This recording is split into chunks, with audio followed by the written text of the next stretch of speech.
എല്ലാവർക്കും പുതിയൊരു വീഡിയോയിലേക്ക് സ്വാഗതം. ഈ വീഡിയോ ഞാൻ ചെയ്യുമ്പോഴേ എൻ്റെ ഉള്ളിൽ ഭയങ്കര എന്തോ ഒരു അത്ഭുതത്തോടു കൂടിയോ അല്ലെങ്കിൽ എന്തോ സംശയത്തോടു കൂടിയൊക്കെ ഞാൻ വീഡിയോ ചെയ്യുന്നത് കേട്ടോ. ഞാൻ പറയാൻ പോകുന്ന സബ്ജക്റ്റ് ആളെന്ന് പറയുന്നത് ജസ്ന സലീമാണ്. ഞാൻ ഒരിക്കൽ ഇവരെക്കുറിച്ചൊരു വീഡിയോ ചെയ്തതാണ്. എനിക്ക് പൊതുവേ ഈ സ്ത്രീകളെ ഒരുപാട് ഇങ്ങനെ റിയാക്ട് ചെയ്ത് സംസാരിക്കുന്നതിനോട് അല്ലെങ്കിൽ ഒരാളിങ്ങനെ എയറിലാവുന്നതിനോടൊന്നും എനിക്ക് വലിയ താല്പര്യമില്ലാത്തതാണ്. കൂടുതലും എന്തെങ്കിലുമൊക്കെ ഒരു പോസിറ്റിവിറ്റി അവരിൽ ഉണ്ടെങ്കിൽ ഞാൻ അതിനെ അവരെ സപ്പോർട്ട് ചെയ്ത് സംസാരിക്കാറാണ് പതിവ്. പക്ഷേ അതുകൊണ്ട് തന്നെ ഞാൻ അന്ന് ആ ഒരു വീഡിയോ ചെയ്തിട്ട് സ്റ്റോപ്പ് ചെയ്തു. ഇനി പറയണ്ടെന്ന് വിചാരിച്ചു. അന്ന് മുതൽ ഞാൻ ഇവരുടെ വീഡിയോസ് കണ്ടുകൊണ്ടേയിരുന്നു. ഇവരെന്താണ് ഈ വീഡിയോയിലൂടെ പറയുന്നത്, ഇൻഫർമേഷൻസ് എന്താണെന്ന് അറിയണമല്ലോ. പക്ഷേ ഓരോ ദിവസം കഴിയുമ്പോഴും എനിക്ക് എന്തെങ്കിലുമൊക്കെ സംസാരിക്കണമല്ലോ എന്നെനിക്ക് തോന്നുന്ന രീതിയിൽ ഒരു ഫേക്ക് ആയിട്ടുള്ള എലമെന്റ് പലപ്പോഴും നമുക്ക് തോന്നാറുണ്ട്. നമ്മൾ ആരെയും ജഡ്ജ് ചെയ്യല്ല കേട്ടോ.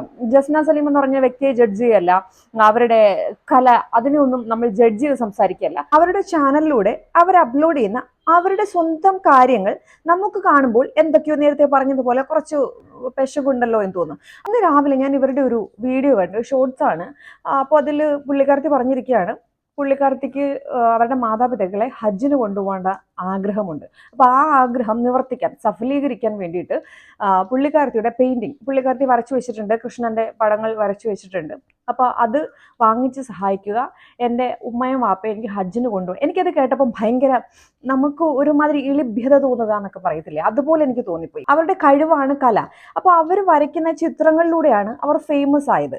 അപ്പോൾ ഈ ചിത്രങ്ങൾ വിറ്റു പോകാൻ ഒരു സഹായ അഭ്യർത്ഥനയുടെ ആവശ്യമുണ്ടോ എന്ന് ഞാനിങ്ങനെ അവരുടെ ഷോർട്ട് വീഡിയോ കണ്ടു കഴിഞ്ഞപ്പോൾ എനിക്കൊരു സംശയം. അതായത് ഇവർക്ക് ഇങ്ങനെ പറഞ്ഞാൽ മതി, അതായത് നിങ്ങളുടെയൊക്കെ സഹായ ഹസ്തങ്ങൾ ഉള്ളത് കൊണ്ട് എനിക്കൊരു വീട്, അതായത് കുറച്ച് നാളുകൾക്ക് മുന്നേ, എനിക്ക് ഒരു വർഷം മുന്നേ ഇവരിങ്ങനെ യൂട്യൂബിലൂടെ ഒരു വീഡിയോ ഇട്ടിട്ടുണ്ടായിരുന്നു.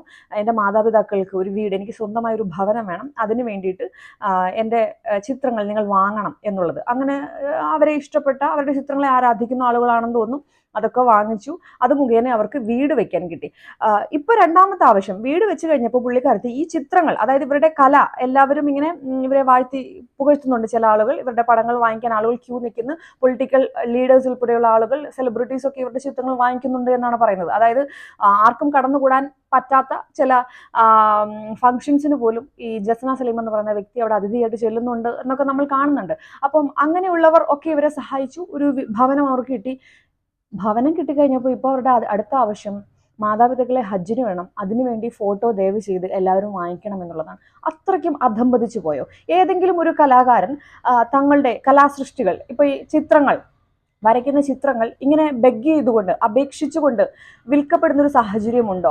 ഞാൻ ആദ്യമായിട്ട് കാണുക. അല്ലാതെ നമ്മൾ കണ്ടുവരാറുണ്ടല്ലേ, ഈ ചെറിയ കുട്ടികൾ തമിഴ്നാട് ആ ഭാഗത്തോട്ടൊക്കെ പോകുമ്പോൾ ഈ സ്റ്റിക്കേഴ്സ് അല്ലെങ്കിൽ ഇതുപോലെയുള്ള ഫോട്ടോസ് ഒക്കെ ആയിട്ട്, അമ്മയ്ക്ക് സുഖമില്ല, ഇങ്ങനെ ഇതൊന്ന് വാങ്ങിക്കുമോ എന്നൊക്കെ പറഞ്ഞിട്ട് അവരുടെ നിസ്സഹായ അവസ്ഥ കൊണ്ട്, കുഞ്ഞുങ്ങളാണല്ലേ, അപ്പോൾ ചെറിയ സ്റ്റിക്കറുകളൊക്കെ കൊണ്ടുവരുന്ന കാണാം ഈ വേളാങ്കണ്ണി ആ ഭാഗത്തേക്കൊക്കെ പോകുമ്പോൾ. അപ്പം സാധനങ്ങൾ വിറ്റ് പൈസ ഉണ്ടാക്കാൻ വേണ്ടിയിട്ട് ആളുകൾ ഇങ്ങനെ വരുന്നത് നമ്മൾ കാണാറുണ്ട്. പക്ഷേ സ്വന്തമായി വരച്ച ചിത്രങ്ങൾ, എൻ്റെ വാപ്പയും ഉമ്മയും എനിക്ക് ഹജ്ജിന് കൊണ്ടുപോകണം, അല്ലെങ്കിൽ എനിക്കൊരു വീട് വെക്കണം, ദയവ് ചെയ്ത് നിങ്ങളിത് വാങ്ങിക്കൂ എന്ന് പറഞ്ഞ് ഒരാൾ അഡ്വർടൈസ്മെന്റ് ഇതിന് പറയാൻ പറ്റില്ല. ഒരു കപടമായിട്ടുള്ള രീതിയിൽ വിൽക്കുക എന്ന് പറഞ്ഞാൽ അത്രമാത്രം അധംപതിച്ചു പോയതാണോ ആ ഒരു കഴിവെന്ന് പറയുന്നത്? കാരണം ഞാൻ ഇന്ന് വരെ കണ്ടിട്ടില്ല, നേരത്തെ പറഞ്ഞതുപോലെ ഒരു കലാകാരന്മാരോ അവരുടെ കലാസൃഷ്ടികളെ എൻ്റെ ഇന്ന പ്രശ്നങ്ങളുണ്ട്, ഇത് വാങ്ങിക്കണം എന്ന് പറഞ്ഞിട്ട് നാട്ടുകാരുടെ മുന്നിൽ പോയി ബെഗ് ചെയ്യുകയും അത് മുഖേന അതിങ്ങനെ വെച്ച് കെട്ടി കൊടുക്കുന്നത് പോലുള്ള ഒരു അനുഭവം. അതായത് ആദ്യം ഇവരുടെ ആവശ്യം പറഞ്ഞു ഭവനം ഇല്ല എന്നുള്ളത്. അപ്പം സുമനസ്സുകളായിട്ടുള്ള ആളുകളൊക്കെ അത് കണ്ടു. നേരത്തെ പറഞ്ഞതുപോലെ ആളുകൾ ഇവരുടെ ചിത്രം വാങ്ങിച്ചു, വീട് വെച്ച് കൊടുത്തു. വീട് വെച്ച് കഴിഞ്ഞപ്പോൾ ഇപ്പോൾ ഹജ്ജിന് പോകണം. ഇനി ഹജ്ജിന് വിട്ട് കഴിഞ്ഞാൽ ഇനി അടുത്ത ആവശ്യവുമായിട്ട് വരും. ഇതിനപ്പുറത്തേക്ക് ഈ ചിത്രങ്ങൾ കണ്ട്, ഇവരുടെ ഈ കലാ സൃഷ്ടികൾ കണ്ട് ഇഷ്ടപ്പെട്ട് ആരും പടം വാങ്ങിക്കുന്നില്ലേ, ഫോട്ടോ വാങ്ങിക്കുന്നില്ലേ? ഞാൻ ആദ്യം പറഞ്ഞതുപോലെ എനിക്ക് കൗതുകം അല്ലെങ്കിൽ അത്ഭുതം തോന്നിയ ഒരു കാര്യം എന്താന്ന് വെച്ചാലേ, ഞാൻ പറഞ്ഞല്ലോ, ഞാൻ ആദ്യം ഒരു വീഡിയോ ചെയ്ത് അതിനുശേഷം ഞാൻ ഇനി ഇതിനെക്കുറിച്ചൊന്നും സംസാരിക്കേണ്ട എന്ന് വിചാരിച്ച്, എനിക്ക് തോന്നുന്നു ഒരു 2 months ആയിട്ടുണ്ടാകും, ഏപ്രിലോ മറ്റോ ആണ് ഞാൻ ഇവരെക്കുറിച്ച് സംസാരിച്ചത്. അതിനുശേഷം ഇനിയിപ്പോൾ അതിനെക്കുറിച്ച് സംസാരിക്കേണ്ട എന്ന് വിചാരിച്ചിരുന്നു. പക്ഷെ ഞാൻ ഇവരുടെ വീഡിയോസ് നന്നായിട്ട് കാണുന്നുണ്ടായിരുന്നു.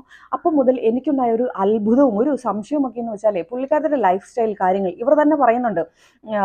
ഡെയിലി ഇവർ ഓരോ ഷോർട്ട് വീഡിയോസ്, ഒന്നല്ല ഒരു 16 എണ്ണം ഇടുന്നുണ്ട്. അതിൽ മിക്കതിലും ഇപ്പോൾ റീസെൻ്റ് ആയിട്ട് ഇവരുടെ ഡ്രസ്സുകളൊക്കെ എടുത്ത് കാണിക്കുന്നുണ്ട്. ഈ ഡ്രസ്സ് കണ്ടോ, ഇത് 4000 രൂപയാണ്, ഇത് 5000, ഇത് 6000, ഇത് എടുത്താൽ പൊങ്ങുന്നില്ല എന്നൊക്കെ പറയുന്നു.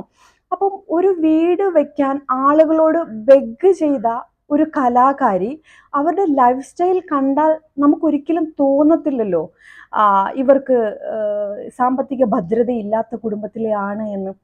വീടും ചുറ്റുപാടും ഇവർ കാണിക്കുന്നുണ്ട്. പക്ഷെ ഇവരുടെ ഒരു ലൈഫ് സ്റ്റൈൽ ഉണ്ടല്ലോ, ഇവരുടെ മാതാപിതാക്കളെ ഒന്നും ഇതിനകത്ത് ഉൾപ്പെടുത്തുന്നില്ല. ഇപ്പം ഒരു കൂട്ടം ആളുകളിൽ നിന്ന് ഓടുവണ്ണായിട്ട് മാറി ഭയങ്കര ആഡംബര ജീവിതം ജീവിക്കുന്ന ഒരു വ്യക്തി കണക്ക് തോന്നുന്നുണ്ട്. എസ്പെഷ്യലി ഇപ്പം പൊളിറ്റിക്കൽ ലീഡേഴ്സ് ആണെങ്കിലും സെലിബ്രിറ്റീസ് ആണെങ്കിലും എല്ലാവരും കാണുന്നുണ്ട് സോഷ്യൽ മീഡിയ അല്ലേ. വെറുതെ ഇരിക്കുമ്പോൾ എല്ലാവർക്കും എന്നാ പണി, ഈ യൂട്യൂബ് എടുത്ത് നോക്കുക തന്നെയല്ലേ പണി. അപ്പോൾ എല്ലാവരുടെ മുന്നിലേക്ക് പുള്ളിക്കാരുടെ അപേക്ഷ ഇങ്ങനെ എത്തുകയാണ്, വീട് വേണം എന്ന് പറയുമ്പോൾ അടുത്ത വീഡിയോയിൽ ഇവർ കാണിക്കുന്നത് ഇവർ ഡ്രസ്സുകളാണ്. ഒരു അലമാര നിറച്ചും ഒരു 5000 6000 റേഞ്ചിലുള്ള ഡ്രസ്സുകൾ. എന്നിട്ട് പുള്ളിക്കാരത്തി പറയുന്നുണ്ട്, ഈ അലമാര മാത്രമേ ഞാൻ കാണിക്കുന്നുള്ളൂ, വേറെ അൽമാര വേറെയുണ്ട്, അതിലൊക്കെ എനിക്ക് ഈ റേഞ്ചിലുള്ള തുണികളുണ്ട്, ഇതൊന്നും എടുക്കാൻ പോകുന്നത്. ഇത്രമാത്രം ആഡംബരമായിട്ട് ജീവിക്കാൻ പാകത്തിനുള്ള സാമ്പത്തിക ഭദ്രത ഉണ്ട് എങ്കിൽ എന്തിന് സൊസൈറ്റിയോട്, സമൂഹത്തിനടുത്ത് ഇങ്ങനെ ഒരു ഈ പിരിവ് നടത്തുന്നു? സ്വന്തമായിട്ട് വീട് വെക്കാൻ അത്രയ്ക്ക് ആഗ്രഹമുണ്ടെങ്കിൽ ഇതുപോലുള്ള എക്സ്പെൻസീവ് ആയിട്ടുള്ള കാര്യങ്ങൾ ഒന്ന് കുറച്ച് കഴിഞ്ഞാൽ എത്ര വീട് വെക്കാമായിരുന്നു എന്ന് എനിക്കൊരു സാധാരണക്കാരി എന്നുള്ള നിലയിൽ എനിക്ക് തോന്നിപ്പോയി. കാരണം അവർ ഇന്ന രൂപയുടെ ഡ്രസ്സ് ഇടുന്നു എന്നുള്ളതിനെ നമ്മൾ ഒരിക്കലും ജഡ്ജ് ചെയ്യുന്നില്ല. നേരെ മറിച്ച് രണ്ട് ആവശ്യങ്ങളാണ്. ഇപ്പോൾ ഒരാവശ്യം സമൂഹം തന്നെ അത് സാധിച്ചു കൊടുത്തു അല്ലേ, ഇനിയിപ്പോൾ രണ്ടാമത്തെ ആവശ്യവുമായിട്ട് വന്നിരിക്കുകയാണ്. ഈ ആവശ്യം ഉന്നയിക്കുമ്പോഴും വീഡിയോ കിടപ്പുണ്ട്, 5000 6000 രൂപയുടെ ഡ്രസ്സുകൾ, അല്ലെങ്കിൽ ഡെയിലി ഭയങ്കര ലക്ഷറീസ് ആയിട്ടുള്ള ലൈഫ് സ്റ്റൈൽ, വീട്ടിൽ കുക്ക് ചെയ്യുന്നില്ല, എപ്പോഴും പുറത്തുനിന്ന് ആഹാരങ്ങൾ കഴിക്കുന്നു. അപ്പോൾ ഇത് രണ്ടും അങ്ങോട്ട് ജെല്ലാവുന്നില്ല. നിങ്ങളൊന്ന് ചിന്തിച്ചു നോക്കിയേ, നിങ്ങൾക്ക് എവിടെയെങ്കിലും ഇത് കണക്ട് ചെയ്യാൻ പറ്റുന്നുണ്ടോ? എനിക്ക് എത്ര ആലോചിച്ചിട്ടും കണക്ട് ചെയ്യാൻ പറ്റുന്നില്ല എന്ന് മാത്രമല്ല, ഫേക്ക് എന്നൊരു ചിത്രം നമ്മുടെ മുന്നിലേക്ക് ഇങ്ങനെ വരികയാണ് ചെയ്യുന്നത്. ശരിക്കും ഒരു കലാകാരിക്ക്, നിങ്ങളൊരു കലാകാരിയാണ്, നിങ്ങളുടെ കലാസൃഷ്ടിയോട് നിങ്ങൾക്ക് അത്രയും സ്നേഹവും റെസ്പെക്റ്റും ഒക്കെ ഉണ്ട് എങ്കിൽ ഇതുപോലെയുള്ള തട്ടുപൊളിപ്പൻ ന്യായങ്ങൾ പറഞ്ഞ് സമൂഹത്തെ എനിക്ക് വയ്യ, അല്ലെങ്കിൽ എനിക്കൊരു വീട് വേണം, ഈ പടങ്ങൾ വാങ്ങിക്കൂ എന്ന് പറഞ്ഞ് വെച്ച് കെട്ടി തലയിൽ കൊടുക്കാതെ നിങ്ങളുടെ ചിത്രങ്ങൾ കണ്ട് ഇഷ്ടപ്പെട്ട് ആരെങ്കിലും വന്ന് വാങ്ങിക്കുന്നുണ്ടെങ്കിൽ അത് വാങ്ങിച്ചു കഴിഞ്ഞാൽ അവിടെ നിങ്ങൾക്ക് കിട്ടുന്ന ഒരു സംതൃപ്തി നിങ്ങൾക്കറിയാമോ? ഒരിക്കലും ആ ഒരു സംതൃപ്തി കിട്ടിയിട്ടുണ്ടാവില്ല, ആ ഒരു സന്തോഷം നിങ്ങൾക്ക് അനുഭവിക്കാൻ പറ്റിയിട്ടുണ്ടാവില്ല. കാരണം എല്ലാം ഇതുപോലെ ഈ സഹായ ഹസ്തങ്ങൾ ഒന്ന് ചേരണമേ എന്നൊക്കെ പറഞ്ഞ് ബെഗ് ചെയ്തിട്ടാണ് നിങ്ങൾ ചിത്രങ്ങൾ കൊടുക്കുന്നത്. ഒരിക്കലെങ്കിലും ആ ചിത്രങ്ങൾ കണ്ട് ഇഷ്ടപ്പെട്ട് ആരെങ്കിലും വാങ്ങുന്ന രീതിയിലേക്ക് ഉയരുക എന്നുള്ളൊരു ചിന്ത ഈ പെൺകുട്ടിക്ക് ഇല്ല എന്ന് എനിക്ക് തോന്നുന്നു. അതായത് ഓരോ ആവശ്യങ്ങൾ, അതായത് ഈ ഹജ്ജിന് പോകണം എന്നുള്ളൊരു ആവശ്യം ആളുകളുടെ മുന്നിൽ എത്തിച്ച് അത് ഇച്ചിരി റീച്ച് ആകുമ്പോഴത്തേക്കും അടുത്ത ഒരു ആഗ്രഹം പുള്ളിക്കാരത്തി അത് പ്ലാൻ ചെയ്യുന്നുണ്ട്, അത് പണിപ്പുരയിലാണ്. ഇത് കഴിയുമ്പോഴത്തേക്കും പുള്ളിക്കാരത്തി അടുത്ത ആഗ്രഹവുമായി നിങ്ങളുടെയൊക്കെ മുന്നിലെത്തും. അപ്പോൾ ഇത് തട്ടിപ്പ് വെട്ടിപ്പ് എന്നുള്ളൊരു വാക്ക് ഞാൻ ഇതിൻ്റെ ഇടയിൽ ഒന്നും ചേർക്കുന്നില്ല. പക്ഷേ ഇവരുടെ വീഡിയോസ്, നിങ്ങൾ എല്ലാ ഷോർട്ട് വീഡിയോസും നിങ്ങൾ കാണണം, ഇവരുടെ ലൈഫ് സ്റ്റൈൽ നിങ്ങൾ കാണണം, ഇവർ ഡെയിലി എന്തൊക്കെയാണ് ചെയ്യുന്നതെന്ന് കണ്ടതിന് ശേഷം ആളുകളോട് വന്ന് ഈ ബെഗ് ചെയ്യുക. ഇങ്ങനെയുള്ള ആളുകൾ സ്വന്തമായി വാദിക്കാനുള്ള ചാൻസ് ഉണ്ട്. അതായത് എൻ്റെ പടം ഞാൻ കഷ്ടപ്പെട്ട് വരച്ചിട്ട് വിൽക്കുകയാണെന്ന്. അങ്ങനെയാണെങ്കിൽ ഈ പടം മാത്രം കാണിച്ച് ഈ ഫോട്ടോ ഇഷ്ടമുള്ളവർ വാങ്ങിക്കൂ എന്നാണ് പറയേണ്ടത്. അല്ലാതെ എൻ്റെ മാതാപിതാക്കളെ ഹജ്ജിന് കൊണ്ടുപോകണം, എനിക്കൊരു വീട് വേണം, ദയവ് ചെയ്ത് ഈ ഫോട്ടോ വാങ്ങിക്കൂ എന്ന് പറയുന്നത് തികച്ചും തെറ്റായിട്ടുള്ള കാര്യമാണ്. തെറ്റെന്ന് പറയാൻ പറ്റത്തില്ല, അതിനകത്ത് എന്തോ ഒരു സംതിങ് അങ്ങോട്ട്, എന്തോ ഒരു മായം അങ്ങോട്ട് കലർത്തുന്നുണ്ടല്ലോ എന്ന് സാധാരണക്കാരന് തോന്നും. പിന്നെ കഴിഞ്ഞ ആഴ്ച മറ്റു ഇവരുടെ ഇന്റർവ്യൂ, ഇവരുടെ ഹൗസ് വാമിങ്ങുമായി അനുബന്ധിച്ച് കുറേ ചാനൽസ് ഇവരുടെ ഇന്റർവ്യൂ എടുക്കാൻ വേണ്ടി പുറകെ നടക്കുന്നുണ്ടായിരുന്നു. അതിൽ പുള്ളിക്കാരത്തി പറയുന്നുണ്ട്, ഇനി മുതൽ ഞാൻ തട്ടമിടുന്നില്ല, എനിക്ക് മതമില്ല എന്നൊക്കെ. എൻ്റെ പൊന്ന് പെങ്കൊച്ചേ, ഞാനൊരു കാര്യം ചോദിക്കട്ടെ, നിനക്ക് നിനക്ക് വരയ്ക്കാനുള്ള കഴിവുണ്ട്, നിനക്ക് വരയ്ക്കാൻ ഇഷ്ടം കൃഷ്ണനെയാണ്, അത് മറ്റൊരു മതമാണ്, ശരി, നീ ധൈര്യമായിട്ട് നിന്റെ മതത്തിൽ നിന്ന് വരച്ചാൽ ആര് നിന്നെ എന്ത് ചെയ്യുമെന്നാണ്. ഞാൻ എപ്പോഴും പറയാറുള്ളൊരു കാര്യം, എനിക്ക് എൻ്റെ ഫ്രണ്ട്സിൽ ഒരു 99% ഇസ്ലാം മതവിഭാഗത്തിൽപ്പെടുന്ന ആളുകളാണ്.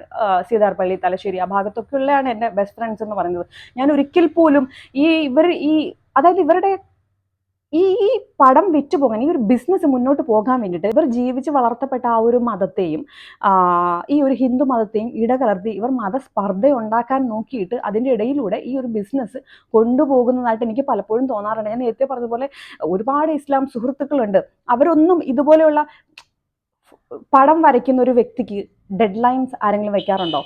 ഇപ്പോൾ കൃഷ്ണനെ വരച്ചാണ് വിൽക്കുന്നത് എങ്കിൽ അതിനകത്ത് ആരെങ്കിലുമൊക്കെ എന്തെങ്കിലും പറയും, നിങ്ങൾ മൈൻഡ് ചെയ്യാതിരുന്നാൽ പോരെ. ആരും നിങ്ങളുടെ വീട്ടിൽ കയറി വന്ന് എന്തെങ്കിലും ഉപദ്രവിക്കാനോ അങ്ങനെ ഒന്നിക്ക് ഇപ്പം നീ ഇത് വരയ്ക്കരുത് എന്ന് സ്ട്രിക്റ്റ് ആയിട്ടുള്ള നിയമമൊന്നും ഇപ്പോൾ ആരും പുറപ്പെടുവിക്കാനുള്ള ചാൻസ് ഒന്നുമില്ല. അപ്പോൾ അതൊക്കെ നിങ്ങൾക്ക് ആ മതത്തിൽ നിന്നുകൊണ്ട് ഈ കൃഷ്ണനെ വരയ്ക്കണമെങ്കിൽ നിങ്ങൾക്ക് അത് വരച്ച് വിറ്റാൽ പോരെ.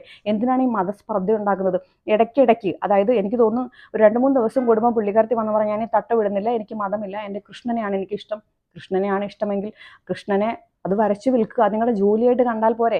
ഇടയ്ക്കിടയ്ക്ക് ഈ മതസ്പർദ്ധ ഉണ്ടാക്കുന്ന, നിങ്ങൾ ജനിച്ചു വളർത്തപ്പെട്ട മതത്തിലുള്ള ആളുകളെ സ്പർദ്ധ ഉണ്ടാക്കുന്ന രീതിയിലേക്ക്, അവരുടെ കുറ്റങ്ങൾ ഇൻഡയറക്ട്ലി പറയുന്ന രീതിയിലൊക്കെ പുള്ളിക്കാരത്തിൻ്റെ വരെ കലയെ ഇടകലർത്തി പലപ്പോഴും ആളുകളെ മിസ്ലീഡ് ചെയ്യുന്നതായിട്ട് എനിക്ക് തോന്നാറുണ്ട് കേട്ടോ.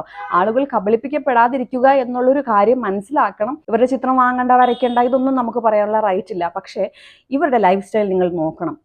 ഇവർ അപ്ലോഡ് ചെയ്തിരിക്കുന്ന വീഡിയോ, ഇവരെക്കുറിച്ച് അപ്ലോഡ് ചെയ്തിരിക്കുന്ന വീഡിയോ കണ്ടിട്ട് അവരെ ജഡ്ജ് ചെയ്യണമെന്ന് ഞാൻ പറയുന്നില്ല. ഇവർ അപ്ലോഡ് ചെയ്തിരിക്കുന്ന ഇവരുടെ ലൈഫ് സ്റ്റൈൽ വ്ലോഗ്സ് നിങ്ങൾ കാണും. എത്രമാത്രം ലക്ഷൂറിയസ് ആയിട്ടാണ് ഇവർ ജീവിക്കുന്നത്. അതെങ്ങനെയാ പറയുന്നത്?